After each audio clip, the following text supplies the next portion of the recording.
Next is me getting to make a few outgoing remarks before we address some of the board of directors.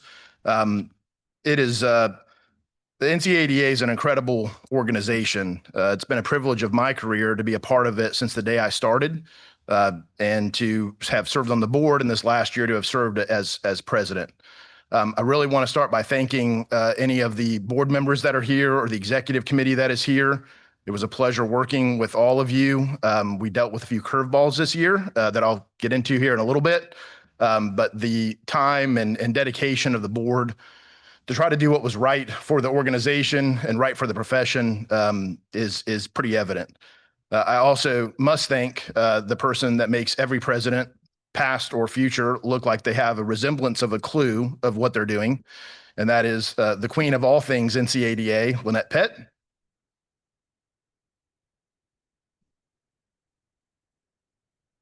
Lynette, truly not just our executive director, but proud to count you as a friend. And I think we both kind of leaned on each other a little bit here this last year. What makes our organization so great, in my opinion, you heard yesterday from the two award winners and the two equal award winner legendary lawyers that presented the award winners, that we have some of the best trial lawyers in the state and in the country, and that's true.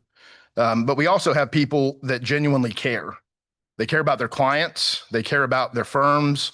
They care about the judiciary, the profession. And in this room, you have a lot of people that care about each other, even though you might be competing for the same business or the same talent pool. And speaking of people who care, what makes us so great is that with George and then Aaron, this organization is going to be in great hands of people that care about our organization and our profession. So very excited to see what they're going to do here in the coming years. I want to briefly thank my law firm. A lot of folks in the back corner, probably should have been a little bit up closer, but a lot of Raleigh lawyers back there that really covered me for the obligations, the time that's involved in NCADA. I was hired by John Jeffries and MGC about 24 years ago. We were about 2 years old in North Carolina and had 2 litigation attorneys. And I was fortunate that for all of his faults, John Jeffries is an incredible one-on-one mentor and a very good trial lawyer. And I was able to get that kind of tutelage through NCADA member and someone who kind of had those trial chops. And we were talking last night of a lot of people my age or more senior also were mentored by FIRE. That back then we were able to just give cases to young lawyers and let it run. And that was part of the mentoring that I received. But part of why I want to thank our firm and really encourage the law firm leaders and folks that are here is our firm also invested in our young lawyers and me by having me become a member of this organization and attend a NCADA meeting. I know that law firms right now are facing unprecedented talent, retention, great knowledge and experience that is going to leave this room and profession in the next few years.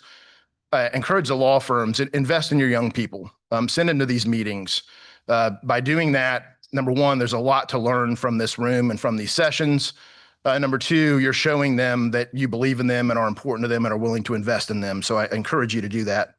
And for the younger lawyers, get involved. Find a committee, be involved. The amount that you will learn from this group, from the legends of this group, will be as much as you learn within your office. I want to kind of end by talking about just really kind of 3 things that we focused on this year that I hope will continue, and then just kind of a couple memories that are very important to me. We started the year by really wanting to continue to focus on 3 kind of unprecedented issues that I think our members are facing. One is the talent issue, the talent, the training, the knowledge that's leaving the industry and the profession.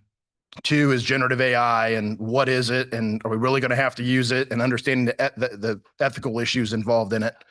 And 3 is what's happening, nuclear verdicts, nuclear settlements, law system abuse. I think you've seen the programming hit on Gen AI a good bit. Even yesterday, there was a good course on that. I think we'll continue to see that. On the talent and training front, Uh, Hopefully by the end of this year, we are going to roll out what actually started with Ashley's presidency at our strategic planning meeting. We thought we have so much expertise in this room, so many true trial and industry legends, that why not capitalize on that knowledge and set up some courses, almost a curriculum of where our member firms can have their young lawyers go and get a cross-examination class from Gary, or a opening statement class from John, of get great lawyers to teach our next generation before we lose them to rightful retirement. So that's part of what you're going to see. And then on the nuclear verdict, law system abuse front, credit to Luke Sabara with Hedrick that suggested that instead of just talking about it at meetings, we should have a subcommittee that addresses those issues, that brings in speakers, that shares information. And so look for, I promised George that I would help get that off the ground. So in probably September, we'll have our first meeting, and that will be something that I think you'll see moving forward. The two things that I'm going to always remember from this last year really have nothing to do with the first three things that I just identified in terms of what our focus was. Yesterday, we had a great panel, great job, Aaron, on diversity in a post-Trump executive order world. We had several hours of meetings at the executive committee level, and then 2 different board meetings in which these topics were discussed. Rightfully so.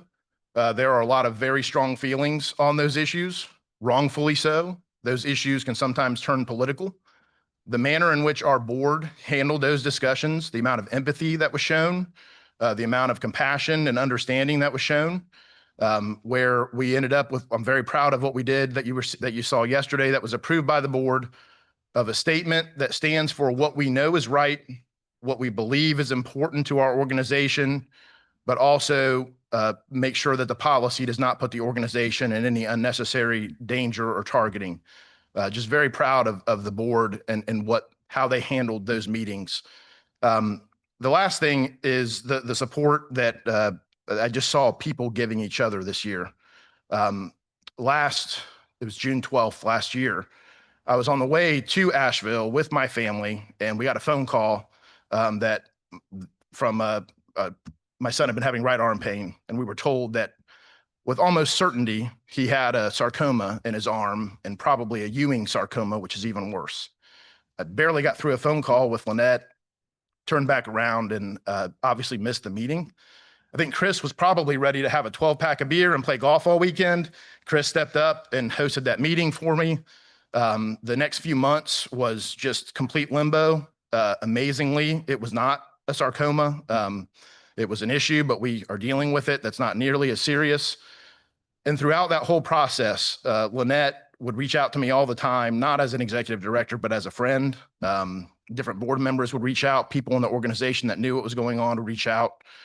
Just really appreciated it. George handled a couple meetings, at least the beginning, where I was coming late from a doctor appointment.